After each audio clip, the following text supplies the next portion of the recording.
Sonia here. I decided to go live, give you a little update. I'm just going to wait until some peeps come into the chat. And if you hear some noise in the background, that would be my son making a racket. So I didn't like advertise this live. I didn't post about it anywhere. So I'm just winging it because I wanted to give you guys an update. Don't want you to think I disappeared. Let me just see if I can find a cradle for my camera. I want to talk a little bit about the political situation in Canada at this time. I feel like you guys are the only ones I can vent to. I don't talk about it with my friends anymore.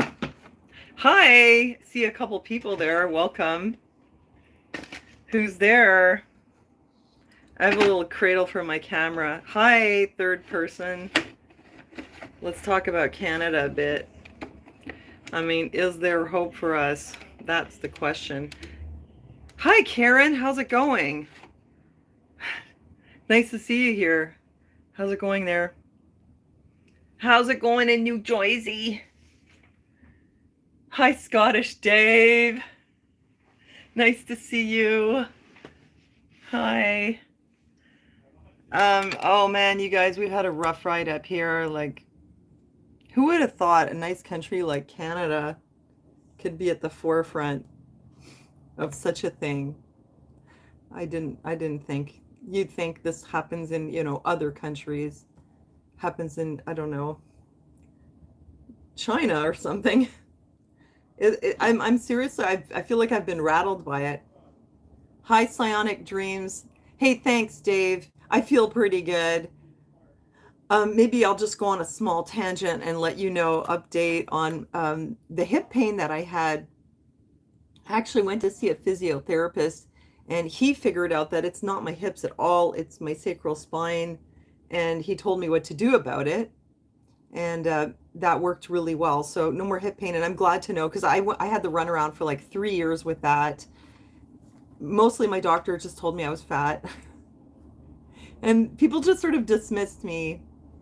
Do I have a P.O. box? I do, actually. Usually, like, if somebody really wants my P.O. box, I'll give it out by email, and my email would be thetruthergirls@yahoo.ca.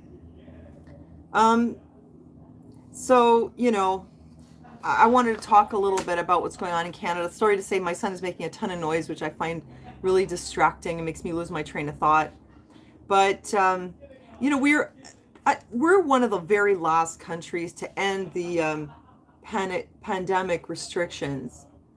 Yeah, you used to love Canada. I don't know. I kind of love Canada. Coming back, though, I realized there were some really good things about Canada. I feel like in England, people were super friendly, but having been through many European countries, I realized that we should appreciate how well we all get along here. On the whole, I'd say there's a pretty relaxed, chill, tolerant vibe, at least in Montreal, at least where I live. I think we get along pretty well here, so that's a good thing. So most countries had ended their emergencies, ended their pandemic restrictions long before us, and they had benefited from the tourist season to bounce back economically.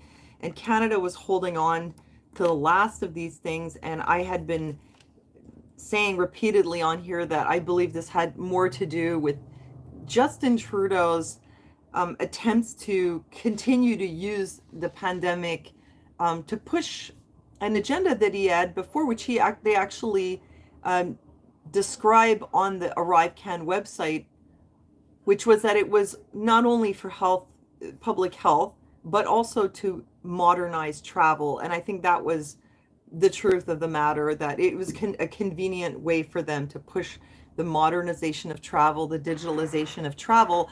And so even when it became kind of really obvious, I mean, look, even New Zealand had dropped their requirements and their restrictions, and we were still hanging on to them. I mean, to anyone who it wasn't already obvious to, I think at that point it should have become pretty glaringly obvious that something wasn't making sense. And finally, just this week, they announced they're going to drop ArriveCAN and they're going to drop the entry requirements. I just think it's too bad. Oh, thanks, MC. You like my hair. Thank you. I don't know. It's looking okay today. Um, I get so distracted by the comments, so I go off in all these tangents.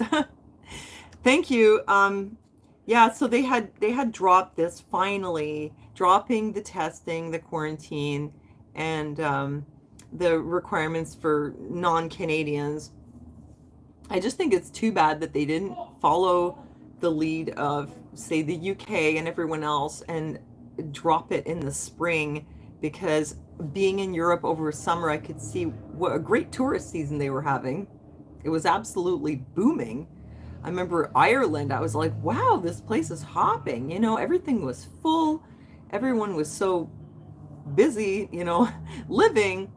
And when I left here, I still felt like there was a pandemic vibe in this place. Like restaurants, terraces weren't full. We were seriously missing tourists.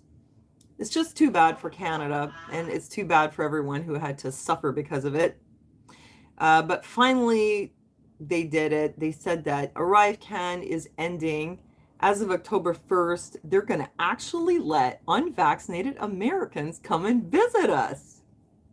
So exciting. Karen, are you still there? I don't know if you feel like taking a little trip up here to Montreal, but you guys are welcome back now. I mean, assuming, that was stopping you. So now they're going to do that. And again, it's kind of weird that they would have it on for the summer and then not for the fall. They're just already starting to say, hey, we're going into winter illness season, COVID season. So they're ending it now, and then I don't know, maybe this is going to be the end of it for good, or we're going to have more illnesses coming in and they're going to bring it back. See, that's what makes us uneasy. I'm really glad that they're finally doing it, but to do it right before, yeah, you're no longer a deplorable. Come on in. To do it right before winter illness season, I could easily see how they could quickly close the door again, but let's hope not.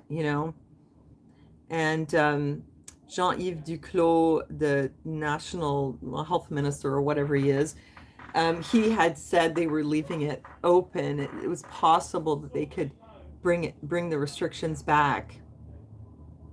I just feel like I was so stunned about what our government did for the last couple of years and how they sort of exploited the situation, how badly they managed it, how they misspent public funds, how they encouraged people to sit on their butts collecting CERB, like the students. There were so many things that were so badly done. I understand it's a difficult job, and you always got to think, well, what would you have done? Would you have done it better? But I think that these things that they did were so glaringly awful. So I keep shifting around because I feel like my chair is way too high. Yeah, you're welcome again. Sorry. I'm going to try to... Wait, was I supposed to lower it? No, I was supposed to raise it. Sorry, I got it all backwards. Oh, well, okay, maybe that's better because I'm like way in the bottom of the frame. Yeah, after what they did, I thought, there is no way you could just chalk this up to incompetence. Is this just some ideology? Is this some kind of like extreme left ideology? Is this something to do with all this World Economic Forum things that Trudeau's on board with? Are they trying to bankrupt us on purpose? I mean, clearly they were trying to divide us on purpose. And I had said that is the clear sign of someone being a bad leader, is that they don't bring people together, they divide people. And that is exactly what Trudeau did. But I was so mind boggled. I was like, could they really be doing this on purpose? Is he trying to ruin our country? Anyway, it was quite shocking. I mean, I'll be honest, like I never had a whole ton of confidence in the government, but this went way beyond my worst expectations. So now it's like they're finally lifting things, but I feel like we're all a bit traumatized. It's like, is he going to do it again? Has he really changed? Has he really changed, or is he going to do it again? You know what I mean? If you don't mind me asking, how did you end up with British citizenship? Yeah, I can tell you. I explained it once in a live. Hold on. How did I get the citizenship? Oh my gosh, my son is so noisy. So my dad, was in the Gulag during World War II. Having fled the German occupied side of Poland, he went to the Russian occupied side, which was the side he was actually born on. And after having stayed with relatives for a while, he ended up in a Russian street gang, apparently, which apparently is very common. I ran into someone while in line for a museum who told me the same thing happened to his father. It was very common for Jews who had fled the German side to end up totally displaced on the Russian side and end up involved in street gangs. And that's what happened. And he ended up getting arrested for selling, I think it was vodka and bagels. It's true, he was selling illegal bagels. And he got arrested and he got sent to the Gulag. And he was there for 2 years. So what happened was they were liberated. Now, I don't remember the exact details of how they got liberated. I think it was by like the British or the Americans or something. And there was a deal struck that all the Polish political prisoners would be liberated on condition that they would join the British Army and fight against the Germans, which is what my father did. And so because he fought in World War II, after the war was over, he was given citizenship. That's how I got my British citizenship. I have it by heredity through my father. I'm so glad that I applied for my passport. It was like in 97 and I have my old passport, but I really need to redo it, but everything's online now. How good were those illegal bagels? I don't know, they must have been pretty good. Or he wouldn't have been selling them. Can you imagine my father like with the trench coat like, you want the vodka? No. How about you like bagel? Open the other side. I mean, whoever heard of such a thing, selling illegal vodka and bagels? To me, it was when I heard that, I was like, you must be kidding. But no, he really was. I don't know. It was a war. I guess people wanted bagels, black market bagels. High uncool. So that's how we got the citizenship. So yes, feeling traumatized by my government. I'm really happy they're dropping the restrictions. And what I don't understand is they said that they're dropping it as of October 1st. Okay, there's been a couple reports. Well, there's been a few, but there was one on the Arrive can that showed conclusively that it didn't make any difference. I mean, look, YouTube, I haven't read the detail. Look, I've read the guidelines and I know that there's some things you can and can't say. I'm not sure if it's now in the YouTube guidelines that you can't say that the Arrive can's no good. I'm not, it's not my opinion. I'm just saying, look at this crap. I have to explain this. Look, there was a report that said that the Arrive can didn't work. I think it's obvious because we had all kinds of problems even after Arrive can was implemented. And to me, it made sense that it wouldn't work because they were only testing unvaccinated people when really, it was possible for other people to bring things in. But anyhow, so they had a report that Arrive can was not effective. And they also had a report in June, which was compiled by statisticians, including statisticians still working for the government. Yes, I'm cool. I know. That was like my kind of pathetic attempt at a sort of disclaimer because I really don't understand how things work around here anymore. And it just seems like you never know what you could say, like really almost nothing. And, the worst feeling in the world is when you open your YouTube and you have that thing there that says that your video has been taken down because you've done something terrible. And then you see other people that say stuff like they go like really much further and they'll lay it out. But maybe it's because they're doctors. I'm not really sure, but like I watch a lot of podcasts. Like I'll tell you some of the names: Vinay Prasad, Sunil Dand, Mobeen Syed, Dr. Campbell. Those are some of them. And there's Vayon Health, which is, I think his name is Dr. Phillips or something. So I watch them and they go into all kinds of details on new studies, including preprints, and they're allowed to do that, but I wouldn't dare because I had a strike while I was in Europe for quoting like actually information I got from the government. I appealed it, but it's just too nerve-wracking. It's really not worth it. So I'm not here to discuss all that, but just want to mention that there were some reports. So there was a June report compiled by some statisticians, which I don't even want to say what the outcome was because I can't open it here on the live. But basically they were sort of questioning the blanket policies for the you know what, They were saying that according to their statistics, there was a great benefit to people over 60, but under that, it wasn't, they weren't, the end result was they weren't really on board with having some of the policies that we had, let's just say. That was the statistician's report. So, and that our government had received that in June, and they didn't get rid of the mandates and stuff until much later. So our government had been getting info and data, but they kept the arrive can all the way till now. And I think it had to do with wanting to digitalize travel more than anything else. So when they finally announced that they were getting rid of it, and knowing they had these reports already earlier in the summer, the question in my mind was, why are you even waiting till the 1st of October?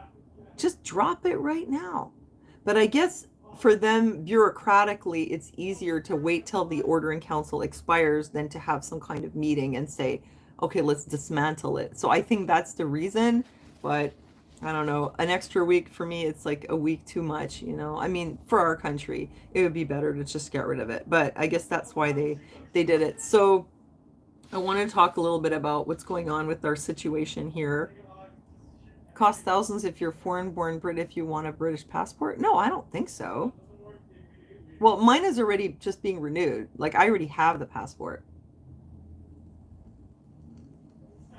When I got it in 97, I don't think it cost that much. Okay, so Trudeau's popularity is taking a bit of a nosedive. Like, you know that there were a lot of people that sort of went in for his rhetoric and that went in for the whole polarization narrative and voted for him, but like he's definitely lost support. Pierre Poilievre, who's now the leader of the Conservative Party, he's going up in support very dramatically. And there had been recently polls done where they found that there's more support for the Conservative Party with Poilievre at the helm than there is for the Liberals at this time. Kind of not a surprise because, you know, now that I think about it, considering the way our elections are done, I think I remember the last time it's not that everybody supported Trudeau, it's just that he captured more ridings. The whole ridings thing really plays a big role in it. Like popular vote versus ridings is not the same thing. But apparently more and more people are supporting Poilievre. Is this going to translate into conservative win next time? It could. I mean, after the last few years, though, I don't have my hopes up for anything really changing, but let's just hope. In any case, let's get Trudeau out first and foremost. Apparently, also the Saskatchewan NDP had a big meeting and a big important meeting conference, and they didn't invite Jagmeet Singh. They wanted to distance themselves from him. Interesting. Even his own, even NDPers are like, we don't want to have anything to do with this guy. Look what he's done, taken a bribe from the Liberals. So in Quebec, we're having an election October 3rd.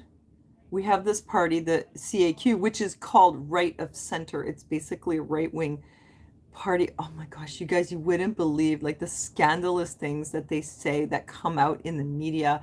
Recently, one of these CAQ guys, now I don't forget which one it was, he said, can you believe this? Our own government, okay?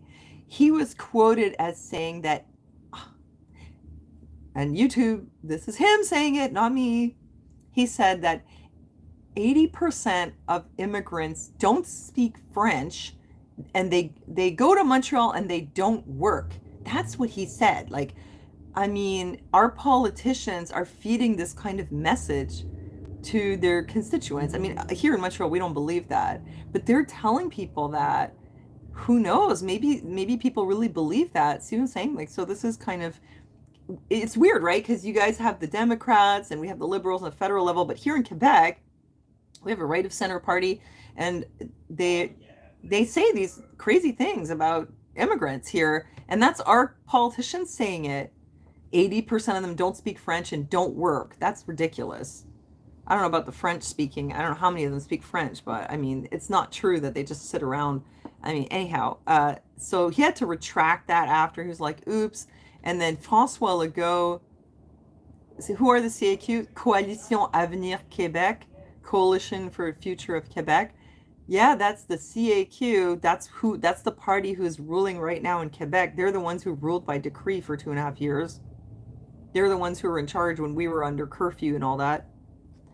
Francois Legault also all the time saying all kinds of crazy stuff. Now, I had that link on my phone. I don't remember what he said, but they say crazy things like this all the time. Like they say things that if you said it on Facebook, they would call you a racist, basically. They say that here and then they're like, well, that's not what I meant exactly, but don't take my word out of context. And I mean, it's just kind of mind blowing. And anyhow, they still have a lot of support, but support is going down a bit. So they have these like election projections where they can estimate who's going to win, who's going to have how many seats. And those will say the CAQ is going to win. They're going to have almost all the seats. But the Quebec Solidaire has a chance of like being the official opposition with up to 26 seats. Liberals have lost seats. They say the Conservatives in Quebec would have 0 to 5 seats. However, if you poll for voter intent, the Conservatives have like 17% of the popular vote, and the two come out completely different. The projections versus the actual polls. By the polls, it's about 15 to 17% for Liberals, and about the same for Quebec Solidaire, and about the same for the Conservatives, and a bit less for Parti Québécois. So the opposition is fragmented. You have almost 40% that would vote for CAQ, again, unbelievable. And then you have the rest of the 60% is fragmented like that. But I think due to the geographical distribution of it, the projections figure that those other parties won't capture many ridings. It's actually possible that the Conservatives will capture ridings around Quebec City. In Montreal, it's possible Quebec Solidaire will capture some. But what's happened really is that because of increased support to Solidaire and Conservative, it's actually just bled support away from the Liberal Party. So it is even possible that ridings in Montreal that would have been Liberal will go to CAQ because they've lost too many votes to the Conservatives or the Solidaire. You know what I'm saying? So anyway you cut it, the polls and projections expect that the CAQ is going to win again. It's just mind-blowing. It's like, how do we get out of this, you know? Let me take a break and think about that for a second. Yeah, I don't know how anyone would vote them in again. But anyway, that's what they would do. And I think that in Quebec, some of this comes from, I explained this in another video, not about the pandemic. It's still about the language stuff. That's what they're using for leverage, and that's how they're getting votes outside Quebec. And people will overlook what they did during the pandemic and vote for them because of this sort of Quebecois like nationalism. That's what I think. So is the World Economic Forum, like, are the plans sort of falling apart? Not in Quebec, that's what it looks like. In Canada, like, possibly. I mean, at this point, apparently Trudeau's so unpopular, some people are even saying, like, why don't you just resign now? But he's just not going to do that. I think he's going to hang on to power till 2025. My guess is that he'll be replaced by Conservatives, because we have a history of it flipping. Like, when people get really fed up with the Liberals, they go Conservative. When they get really fed up with the Conservatives, they vote Liberal. I'm pretty sure it's not going to be Trudeau next election. Europe, funny thing, in the European Union, the EU has this authority over the individual nations underneath it. Where's that coming from? They have authority, and they override their national authority. Kind of a mess they got themselves into, because now a lot of countries in Europe, there's like a backlash against the wokeism and the leftism. They're going further and further right. You might have heard about Italy. Now they're calling it right wing, but they're really just saying that they want to hold on to their national identity. And their identity, the fundamental identity as a person, as who you are. They're saying that the goal is to erase our identities on every level so that we can just sort of be amalgamated as sort of numbers or whatever. I don't know, is that really that right wing? I mean, I think in the past that was pretty standard, to want to have a national identity. for example, on the level of religion or whatever else. But apparently now it's right wing. But I'm not surprised. Like having been in Italy, I felt that it was very different than here in North America. I mentioned this before. They're more conservative, they're more religious. You don't even see public displays of affection. The women wear dresses. They still go to church. It's pretty conservative. And they just speak Italian too. They have like a strong cultural identity also. So I'm not super surprised. Apparently, there's this kind of backlash in other countries. Hungary was another one. I don't know all the other ones, but apparently there's more and more like people voting in conservative or right-leaning governments. They got so sick and tired of the left that now they're trying to do that. But for the European Union members, they're going to have problems because unless they do what England did, that's why England left the EU. So maybe other countries are going to follow suit. I don't know. But does it seem to you guys like there's starting to be backlash? Like how far can you push this? You know, hi hardcore, hi babu. So it kind of went in one direction and it seemed like, oh, this is a nice thing and this and that. But then after a while, it's like it became like a kind of madness. I mean, look, we have a problem lately here in Canada with the teacher who, I don't get myself in hot water for talking about this, but she came to school with like gigantic prosthetic breasts, not the kind that are inside your body, but the kind that you put on under your clothes, like a Halloween thing. I mean, like, you know, a prosthetic body part, and they're really huge. You guys must have heard of this. They're just huge, huge, huge. And so because of the teachers' gender identity, the school said, well, we can't discriminate against them. But it's like there's no longer any separation between that identity and who you are and what you want to present versus coming to school with something that totally violates the dress code in a very obvious way. They don't have they haven't set clear boundaries in this new territory. And they're so scared of getting sued, I guess. But I mean, there's other kind of prosthetics, let's say, that are out there. Would it be appropriate if I wore I don't know if I can say this, but imagine a prosthetic that I could wear. Would that be okay for me to show up at school like that? You know? Or like a cucumber or something like that? Or maybe I identify as pregnant, so, you know, I'm in the process of adopting. That wouldn't be so disturbing. But when it's those kind of body parts that you don't show in public and they're like peeking through your clothes, it's very distracting. I mean, how could the students possibly focus? Anyhow, it's become a whole big thing up here. To me, it's a simple dress code issue. As a woman, okay, I have fairly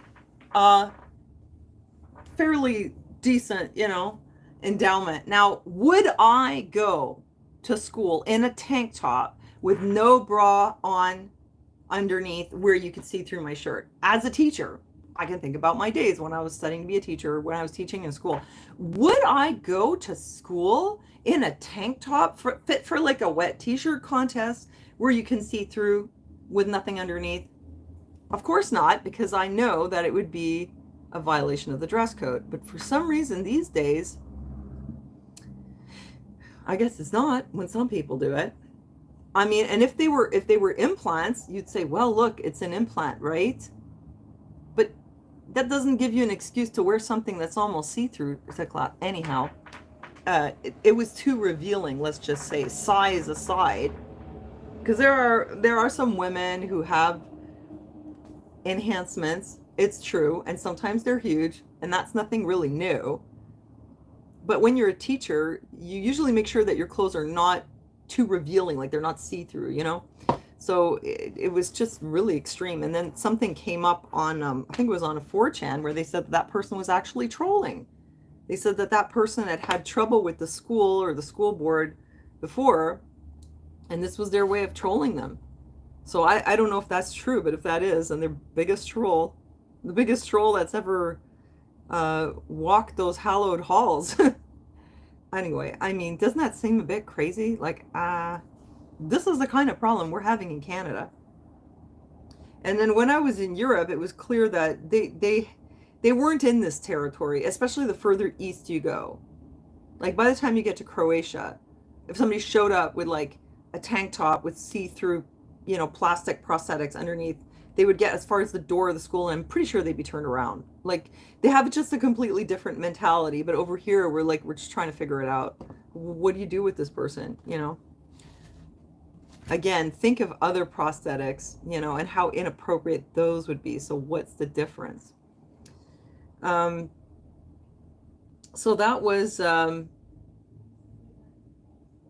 my thoughts about what's going on in Europe. There seems to be backlash. And again, keep in mind that ideologically, it's very different over there. The closest would be sort of England and Ireland, I found. And if you're living over there, let me know what you think. England and Ireland, there was maybe some more similarity, but not as extreme as here. Although I did hear recently that the police had used an old law about sending threatening letters to imprison someone who had put up a Facebook post. And actually, they hadn't put it up, they had reposted something. And for that, they used this old law, which was like, you can't send letters to scare people. They used that to arrest them for their Facebook posts. So they definitely have a bit of a big brother thing going on over there, like here as well. But on this whole like wokeism ideology, I feel like, okay, now that I'm back here, all right, I want to give you my thoughts on this. Now that I'm back here and I'm back on Facebook, because when I was over there, I wasn't really on Facebook. I was busy traveling. I noticed that it's like everyone here is saturated in either wokeism or anti-wokeism. It's like they're constantly talking about it and arguing about it, and they're just totally saturated. Anybody else notice this? When you're on social media, like 1 out of 5 posts will be something that will like get your blood pressure up, because it's either it's from one or the other side of this sort of political spectrum, I guess, if you could call it that, or ideological spectrum, but it's meant to incense you.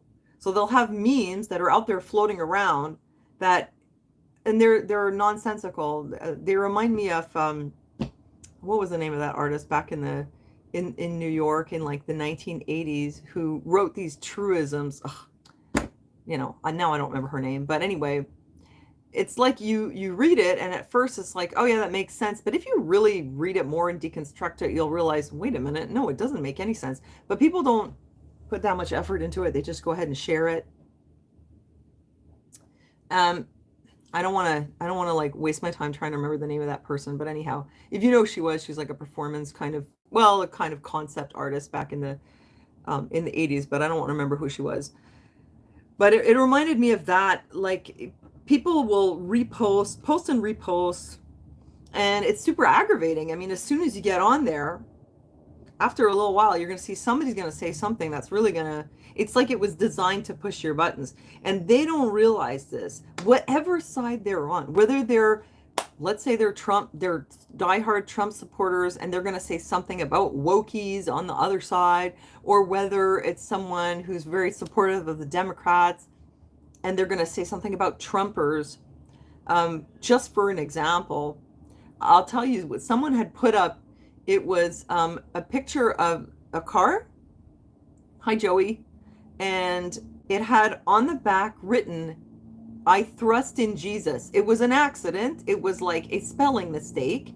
And there was nothing on the car that said anything about Trump. There were no bumper stickers or anything. But the person who posted this picture of a car that says, "I thrust in Jesus," accidentally, she captions it with something about how dumb Trumpers are. But it's like, well, where's the association with Trump? Does this mean that all Christians are now called Trumpers? But why do you do that? You're going on social media and you're trying to sow discord. And you know what?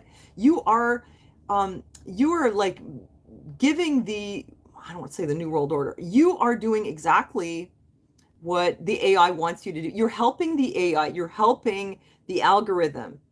What they're trying to do, that you're feeding information through your Facebook, and it's creating an algorithm around you. Like, Yuval Noah Harari talks about hacking humans. The more you interact with it, the more you feed it. But it also is designed to push any topic or post that creates moral outrage to the top.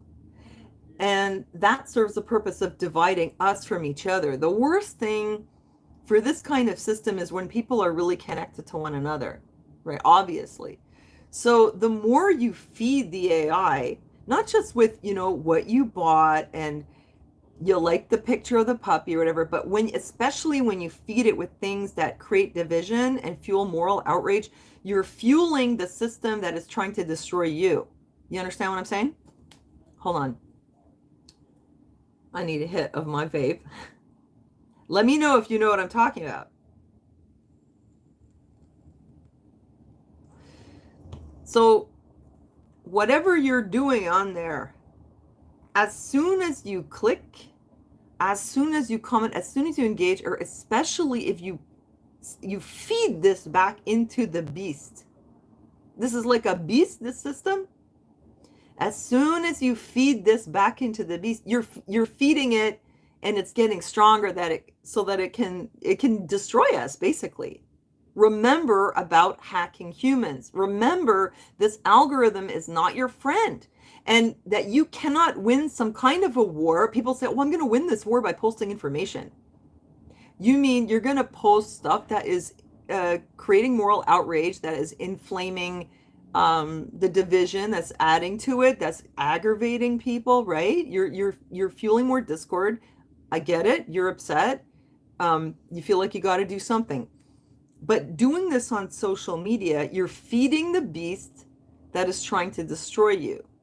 And I noticed this is something that's particularly bad in North America. You guys know what I'm talking about? It's become like a disease almost. It's like people don't even realize that they're infected. And it's like they think that they can get better from this disease by engaging more with it. So this disease is like your mind has been infected by this algorithm.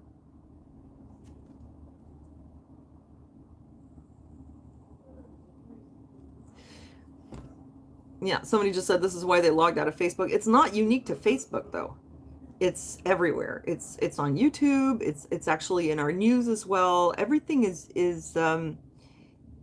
working on, like, this is what's propelling it all the time, is pitting us against one another. I mean, we saw a big example of this when Trudeau did it on purpose for his election, but and they did it here at CAQ and all that as well. But it's happening politically, it's happening in our media, and it's happening a lot on social media. Try to go back in your mind to, for example, the 90s, when we didn't do that. And ask yourself, like, what has happened? That now it's not only on the social media, but even just in person. You got to really pick people. Hi, Holly. Nice to see you. You got to really pick your friends very carefully, because people have been trained to get incensed really fast. And they're somehow believing that arguing with each other is solving some kind of a problem. How many people have said to me, oh, I want to fight the New World Order. I want to start a YouTube channel. You don't understand that what you're doing on YouTube, it's just feeding the beast, actually. I mean, this is why I'm also, like I said, my retirement travel, basically, yes, I'm retiring. I'm not going to put so much time and effort, because I'm just sort of feeding the beast. And I know, like, people make their living off it. So do I, in a way, right? I'm just doing it for you guys who are still here, because you, like I said, you guys are the heart of my channel. And I think you guys get it, but I'm not going to wear myself out spending 30 hours a week making these productions, because it's not helping me, actually. It wasn't really helping. It wasn't doing anything for me, and possibly also feeding the beast. So where's the training coming from? As you're engaging with it, it's training you. It's training you, and it's rewiring your brain, and you're feeding it, and you're helping to train other people. That's where the training, it's like a perpetual motion machine that you've gotten involved with, you know? So I was able to sort of detox from this because I was in Europe for so long. And when I talk to people in England, I know that they're on Facebook too, and I know they have these issues too, but I don't think it's as bad as here. I think we're pretty much full blown. We've got a bad case of it. We've got a bad case of AItis. We're totally like people can't even get along anymore. Yeah, I didn't see this kind of thing so much. The further east you go, the less you see it. But just the way people were in England, the way they were interacting, I was thinking about it. I thought part of it could just be cultural. That Canadians don't, I don't know, they're not as friendly. They don't talk to each other as easily. Like I've said before, if you talk to somebody that they think, well, you want to sleep with me, or you trying to rip me off, or you have bad boundaries, I'm going to have a lot of drama if I get involved with you. It wasn't quite like that in England. People were it was easier to talk to people, but also the way that they talked, it was like, it wasn't as incendiary, like inflammatory. It didn't blow up into some kind of, oh, I better watch what I say because I can see where you're coming from and I don't want to go there. I don't want to ruin this conversation. Hi, Pam. Nice to see you. Yeah, I think we got a really bad case of AItis here in North America. And the more people post statements and memes and links and whatever that's feeding it, the worse it's going to get. We're never going to get out of this predicament because they want us to be, I think, divided. The worst thing for the beast is for us to be together, Twitter, and, I'll tell you also some of these very popular alternative media influencers, let's say, that create very engaging content. But don't forget, thanks, Lena. Don't forget, they're also professionals. They're also professional influencers. And they are doing the exact same thing that all influencers do. There's a lot of glam and a lot of nice production on the surface, that they as an influencer, the goal is to influence you. So you're gonna see this video, and the person's very charismatic, the presentation is very snappy. Think about it a little more. Think about it a little more critically.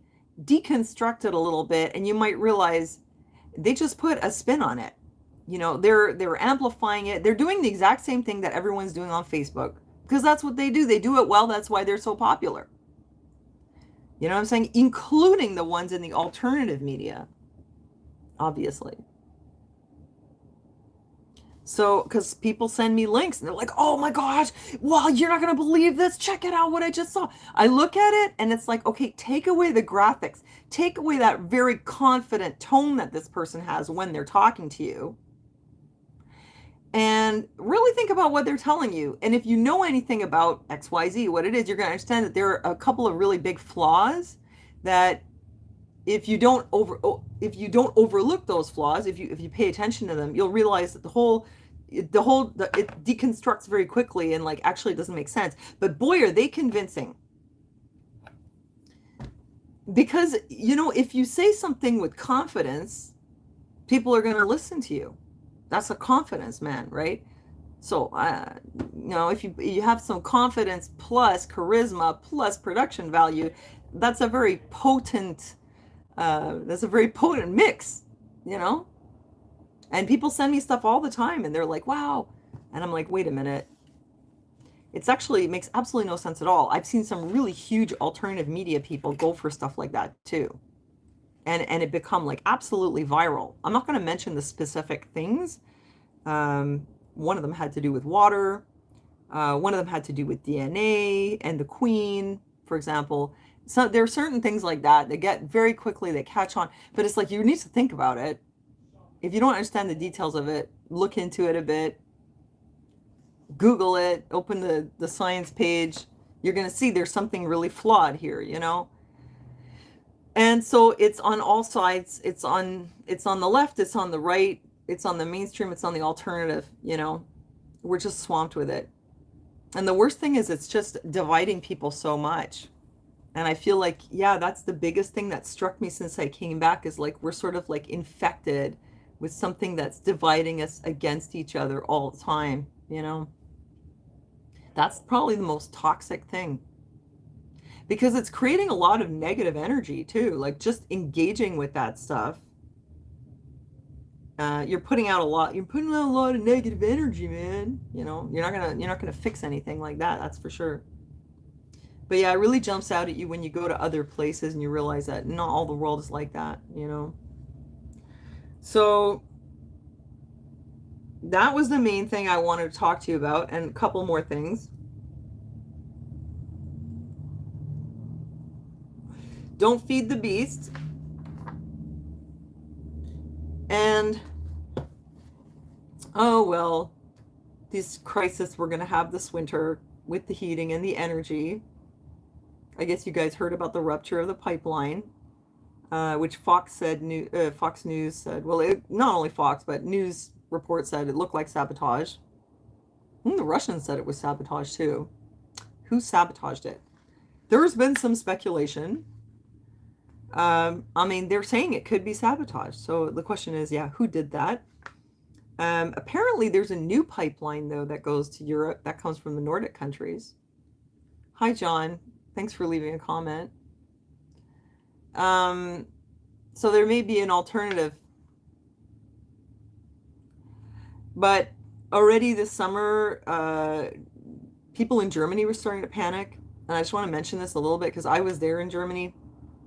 My cousin was always like, turn the lights out, because the cost of fuel had gone up. The cost of gas, it's like double what we pay here. Double. Because our gas has gone down to like about, well, right now in Quebec, it's like 165, or it was. Well, in Europe, in Germany, it was like 2 euros and something, but that's like $3 something Canadian. So anyway, very high fuel cost. Okay, bye, Psionic. Yeah, okay, we'll never know who broke the pipeline. You know who sabotaged it? I mean, look, I'm not a huge Fox News fan for everything, but did you see what Tucker Carlson had to say about it? I thought that was interesting. So, yeah, so the people in the summer already, they were buying coal and they were already buying water, and it was like selling out. Not water, wood.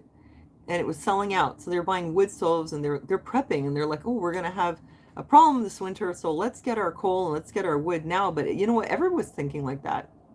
It sold out very quickly.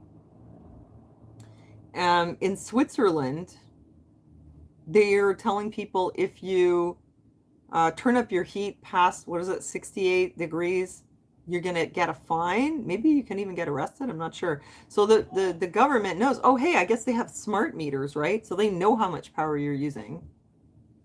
I mean, how exactly? Oh, thank you, MFD, for the super chat. Thank you.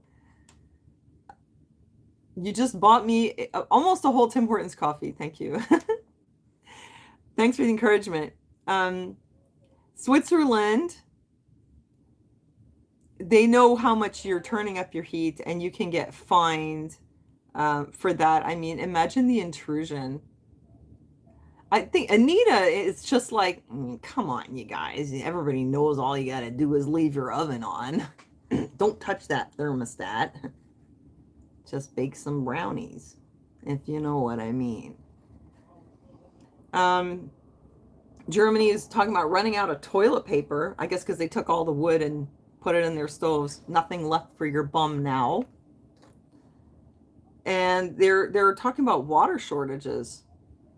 Shortages of just about everything. Their government was telling the German people, only bathe once a week, and the rest of the time use a washcloth.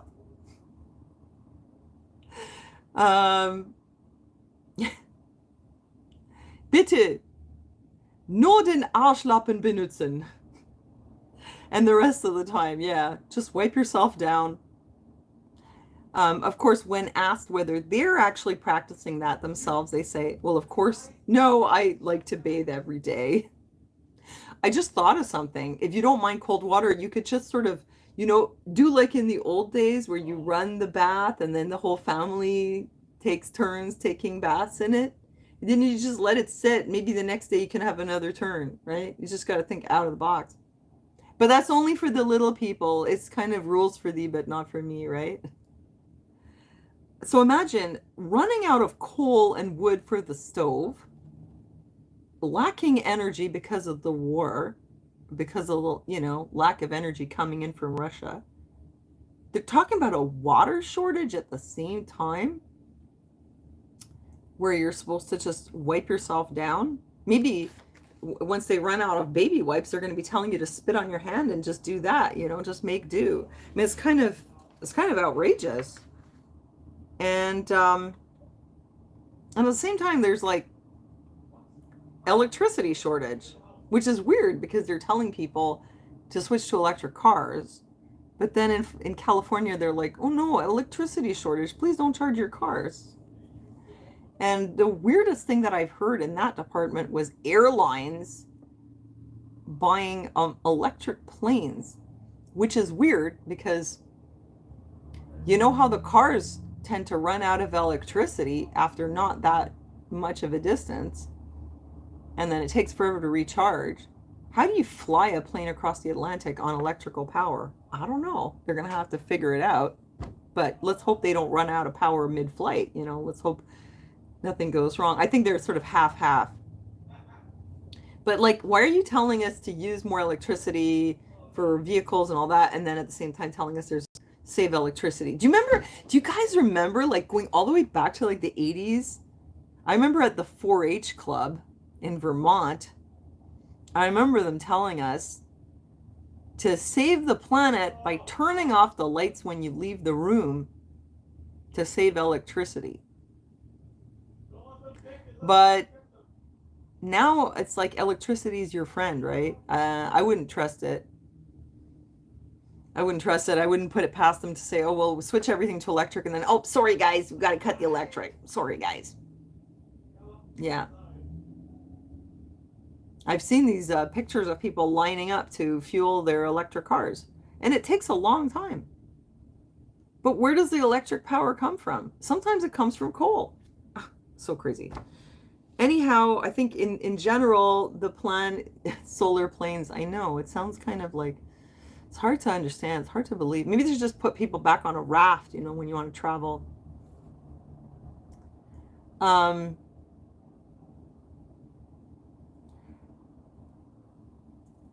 I'm thinking that they're going to cut down.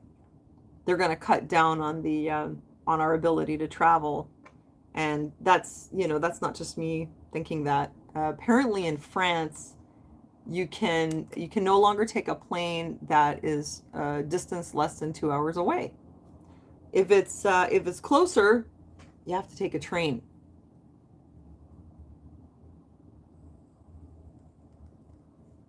Oh, hey, Danny, I'm glad you liked it. Oh boy, you guys, I got a really great Anita video coming for you, though. The next time, you're going to like it. Well, I hope you like it. It's going to be funny.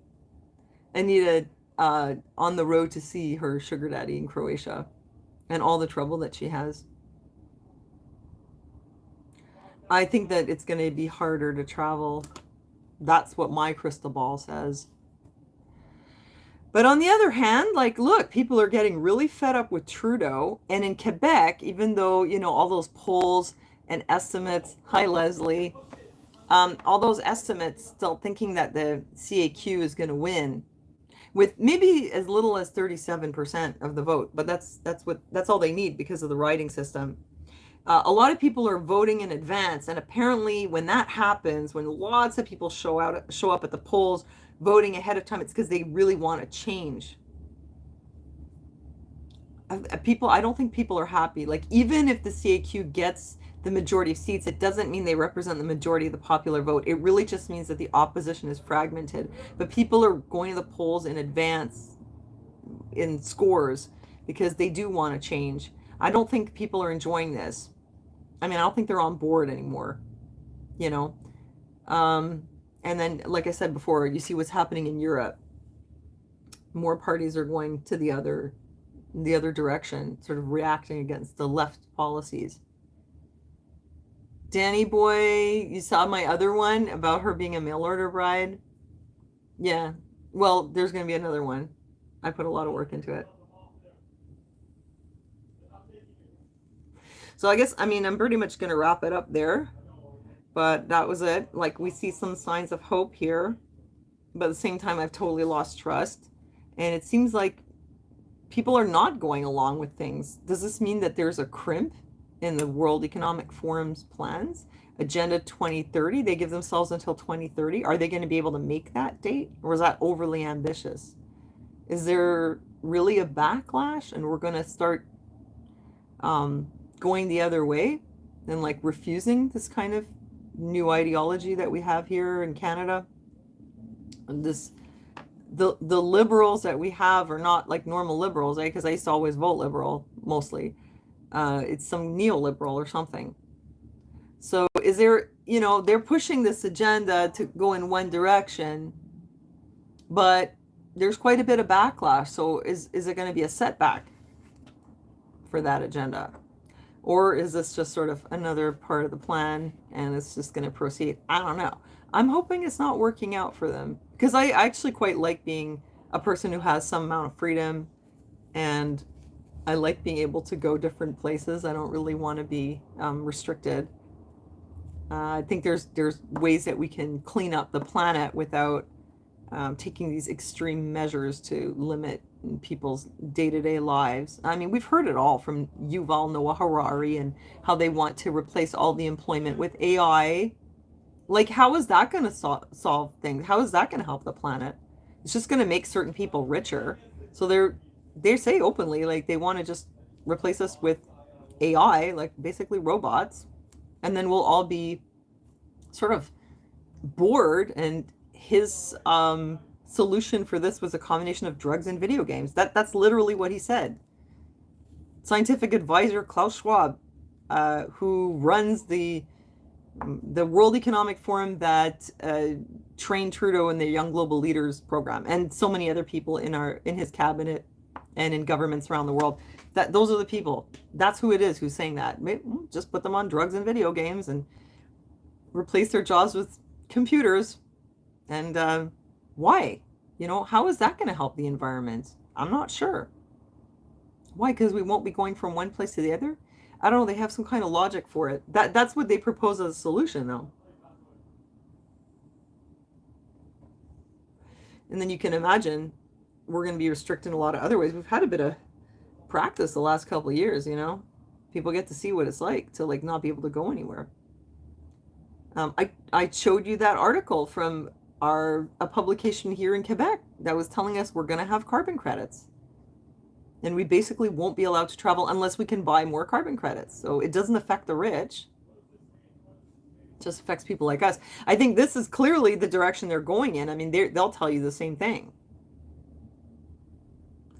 But is it going to happen on schedule, or is there too much of a backlash and they're going to have to pull back for a while? Let me know what you think, you guys. Leave me a comment below. Let me know what you think. Any final comments you want to leave me? I'm going to head out in a few seconds. Anything else you want to mention while I'm still here? They're being exposed. Well, I think people lived through it and they didn't like it. They're starting to, World Economic Forum people are starting to realize, like, hey, we didn't vote for World Economic Forum. So why do they have so much influence? Thanks, Jennifer. Yeah, we're all going to have to get rich so we can buy lots of carbon credits. Otherwise, we'll never be able to take another vacation again. And in our papers, they said you would be allowed to take like one flight to Toronto. It's like, why would I want to go to Toronto? You'll have to walk, I guess. Or maybe you can take your bicycle to go to Mexico. It's just going to take you a long time. I did once bike from Seattle all the way to San Diego, so it can be done. But it took me like 7 weeks. So I guess there's that option. Maybe they'll bring back mules. That's a possibility. We should start a campaign. Bring back the mule. Nut jobs are in panic mode. Says happy, joy, joy. Well, maybe they are, We'll see how it goes. Anyway, I'm sort of encouraged for the time being, but like exactly, I'm totally traumatized. It's like being in a bad relationship. Like he's being nice now, but I don't know what he's going to do next. Trudeau? CAQ, they're being nice now too because they want to get reelected. I don't know what they're going to do next. Yeah, bring back horses. Well, mules are smaller. They might be cheaper to maintain. Anyhow, that's it. So I guess yeah, Trudeau must go. Like that was trending on Twitter. Yeah, for real, for like 5 days. Is that where Anita was born? Where was she born? Oh, I figure she was born right here somewhere. Must have been. All right, guys. Well, it's always nice to see you. Yeah, maybe next time we'll talk about all the solutions and how we would save the planet better than their solutions. But for now, I guess that's it. I just wanted to give you an update on what's going on here. And I'll let you know how it turns out. I'll give you an update next week. And I'm going to be posting another travel video, like, I mean, it's not an update. What is it? Like another episode from my travels in Europe. And I have a really funny Anita video, which I think I'm just going to go ahead and post it this weekend. Oh, well, hey, it's Wednesday already. Anyway, maybe I'll post a travel video and Anita, or maybe I'll just post Anita on the weekend. But anyhow, make sure to stop in because I'll be posting more. So thanks for joining me. Karen, it was nice to see you. Pam too, Leslie as well, all of you. I'm always happy to see you guys here. So that's it. I'm going to say goodbye for now. And thanks for joining me, and I'll see you next time.